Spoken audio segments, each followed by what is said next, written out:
तो आइए दोस्तों, welcome to my channel Prakash अनायंस। और बात करेंगे इंद्र सिंह परमार। स्कूल शिक्षा विभाग के दूसरी क्लास में बच्चों को मिलेगा एडमिशन।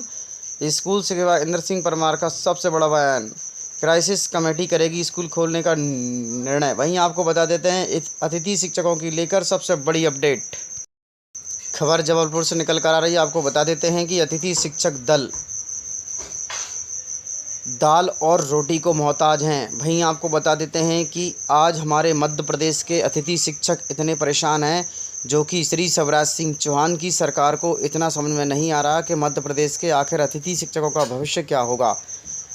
जबलपुर मध्य प्रदेश के जागरूक अधिकारी कर्मचारी संयुक्त समन्वय समिति के जिलाध्यक्ष रॉबर्ट मार्टिन ने एक प्रेस विज्ञप्ति के माध्यम से बताया है कि प्रदेश के लाखों अतिथि शिक्षक महामारी के चलते स्कूलों के बंद रहने से बेरोजगार हो गए हैं, लेकिन यूं ही कहिए कि दाल रोटी को मोहताज हो गए हैं। वहीं प्रदेश की सरकार ने कोई भी रोजी रोटी के लिए इनके रोजगार द्वार नहीं खोले और ऐसा लग रहा है कि पूरे मध्य प्रदेश के अतिथि शिक्षकों पर एक मौत का कहर टूट पड़ा है। इस तरह से आपको बता देते हैं कि मध्य प्रदेश की सरकार जुलाई में अतिथि शिक्षकों की भर्ती करती है और उन्हें अप्रैल में हटा देती है। इस तरह से कुल टोटल 8 महीने का सेशन रहता है और 4 महीने अतिथि शिक्षक बेरोजगार रहते हैं। किस तरह से अपने घर परिवार का खर्च चलाते हैं ये तो उनकी आत्मा ही जानती है। ऐसा देखा जाता है, पहले भी अतिथि शिक्षकों की न्यूनतम राशि मिलती थी, यानी कि महीने में जितने दिन स्कूल लगता था उतने दिन की राशि उन्हें दी जाती थी। पहले जीविकोपार्जन चलाने के लिए पर्याप्त नहीं थी, परंतु इस समय के भरोसे करते आ रहे हैं। शायद अब कभी शासन प्रशासन उन्हें नियमित करेगा। इस तरह की ध्यान में रखते हुए अतिथि शिक्षक अपना कारोबार और बच्चों को पढ़ाने का काम ठीक तरह से कर रहे हैं, किंतु प्रदेश की सरकार भाजपा अतिथि शिक्षकों को नियमितीकरण पर कोई भी चर्चा नहीं कर रही। इस ओर ना सरकार ने ध्यान दिया है। कई सालों से अतिथि शिक्षक के बदले लोगों को तरसाया जा रहा है। इस तरह से आपको बता देते हैं कि शायद शासन प्रशासन के चलते मध्य प्रदेश के 52 जिले के अतिथि शिक्षक इस आस में बैठे हुए हैं कि मध्य प्रदेश की सरकार उन्हें नियमित करेगी, किंतु बता देते हैं कि शायद शासन प्रशासन ने इस ओर ध्यान नहीं दिया और उन्हें इतने सालों की सेवा के बदले शिक्षा विभाग में नियमित किया जाएगा। परंतु हमेशा ऐसा ही आपको बता देते हैं कि सरकार ने अतिथि शिक्षकों के साथ एक छलावा किया है। हमेशा एक पे एक आदेश निकालते रहते हैं और अतिथि शिक्षकों को कुछ भी नहीं करते हैं। अब वर्ग 1 और 2 की भर्ती कर रहे हैं। और बता देते हैं कि प्राथमिक शिक्षक पात्रता का परीक्षा नहीं हुआ है अभी तक और उसकी परीक्षा जल्द से जल्द हो जाए और वर्ग 3 वालों को भी जल्द से जल्द नियमितीकरण या उन्हें प्राथमिकता के आधार पर नियमित किया जाना चाहिए। और यही कहना चाहेंगे दोस्तों कि अतिथि शिक्षकों का भविष्य आज क्या हो गया। वेलकम टू माय चैनल प्रकाश अनगन। और आज की खबर आपको बता देते हैं परिवर्तन, यानी कि हमेशा परिवर्तन की सरकार रही है। तो इस तरह से हम आज बात कर लेते हैं अतिथि शिक्षक और अतिथि विद्वानों में भेदभाव।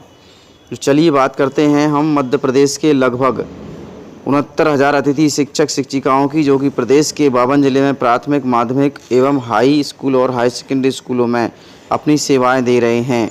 और वह चाहते हैं कि उन्हें भी अतिथि विद्वानों यानी कि कॉलेज में पढ़ाने वाले अतिथि अध्यापकों की तर्ज पर 12 महीने का अनुबंध अधिकार मिले। और वहीं आपको बता देते हैं कि बोनस अंक जैसे सुविधा में मिले। इसके अलावा मध्य प्रदेश की सरकार जो है उनका शोषण कर रही है। वहीं आपको बता देते हैं कि हरियाणा सरकार ने अतिथि शिक्षकों को बोनस अंक और सम्मानजनक मानदेय का लाभ दिया है और उनका भविष्य सुरक्षित किया है।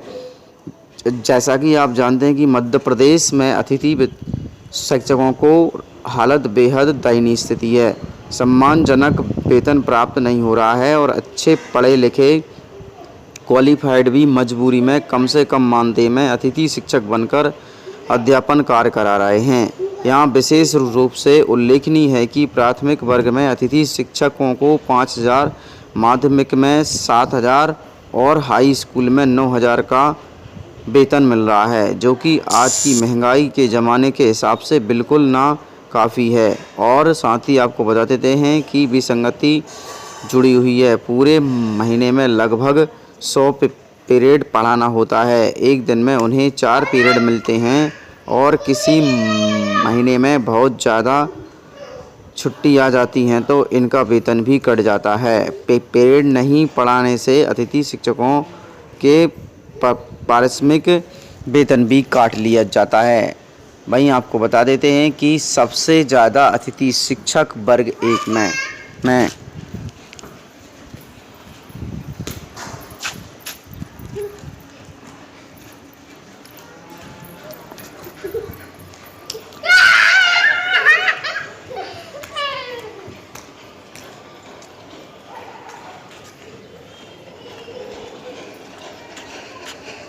सूत्रों का कहना है कि परिवर्तन बड़ी संख्या में प्रदेश भर में शिक्षक शिक्षिकाएं और व्याख्याताओं सेवानिवृत्त होते हैं। इनके स्थान पर अतिथि शिक्षकों की नियुक्ति की जाती है।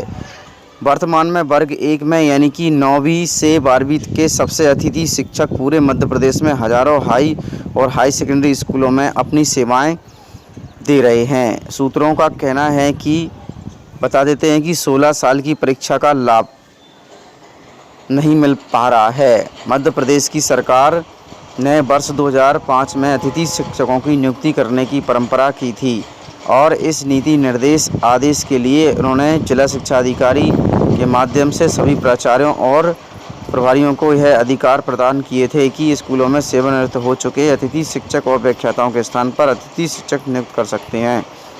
इस मामले में मॉनिटरिंग के जिला शिक्षा अधिकारियों को नोटिस अधिकारी से बनाया गया था, किंतु पोर्टल के माध्यम से नए परिक्षेप में सीधे भोपाल से ही नियुक्ति होती थी और इसमें चॉइस फिलिंग सिस्टम लागू किया गया और पारदर्शिता बढ़ गई। इस कारण से इसमें बड़ी विसंगतियों को देखने को मिला। लगभग 16 साल से अतिथि शिक्षकों को पढ़ाने पर भी लाखों अतिथि शिक्षक शिक्षिकाओं को कभी भी वरीयता का लाभ नहीं मिला और ना ही उन्हें भर्ती में कोई तौर तरीके अपनाए गए। वहीं आपको बता दें शिक्षक शिक्षिकाओं और व्याख्याताओं के नियुक्ति के इन्हें किसी भी प्रकार की विशेष रियासत नहीं मिली।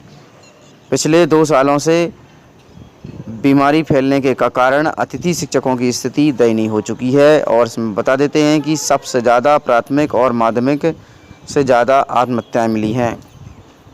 संक्रमण के फैलते प्राथमिक और माध्यमिक स्कूलों में ही नहीं बल्कि वर्ग 2 और 3 के पूरे प्रदेश में संख्या में अतिथि शिक्षक शिक्षिकाओं के बेरोजगार होने के मामले सामने आए हैं। वहीं आपको बता देते हैं कि आर्थिक संकट से घिरकर आत्महत्या करने को मजबूर हुए सभी अतिथि शिक्षकों आज हमारे बीच नहीं हैं। वहीं बता देते हैं कि अतिथि शिक्षकों संघ के पदाधिकारी चर्चा की गई तो उनका कहना है कि इस बीमारी के दौरान सरकार, राज्य मंत्रालय, जीपीआई दूरस्थ गांव और जंगलों से लाकर शहरी क्षेत्र तक शिक्षा क्षेत्र महत्वपूर्ण प्रदान करेगी और अतिथि शिक्षक शिक्षिकाओं को बिल्कुल भी खैर नहीं ली। और वहीं नतीजा बता देते हैं कि आर्थिक संकट के कारण परेशानी का दौर टूटा हुआ है। प्रदेश के 52 जिले में वर्ग 1 और 2 के अतिथि शिक्षक शिक्षिकाओं को झेलना पड़ रहा है। उचित बता देते हैं कि वर्तमान में उनके परिजन और परिवारों को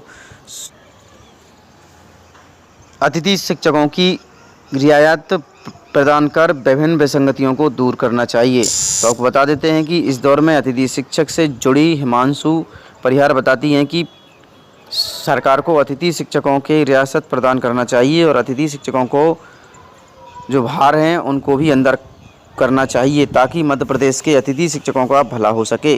उपाध्यक्ष आलोक पुरोहित कहते हैं कि सरकार को अतिथि शिक्षक शिक्षिकाओं को सम्मानजनक मानदेय प्राप्त होना चाहिए और नियमित भर्ती में उन्हें रियासत देना चाहिए, जैसा कि कॉलेजों में ये यूजीसी कॉलेजों को मान्यता दी है। उसी तरह से 12 महीने का अध्यापन कार्यकाल होना चाहिए और जीविका चलाने के लिए 12 महीने का वेतन दिया जाना चाहिए और 62 साल उम्र होना चाहिए कि 62 साल तक किसी को भी नहीं हटाया जाएगा। और अतिथि शिक्षक वर्ग को भर्तियों में बोनस अंक आरक्षण देकर अतिथि शिक्षकों को जल्द से जल्द नियमित किया जाना चाहिए ताकि अतिथि शिक्षकों का भविष्य सुरक्षित हो सके।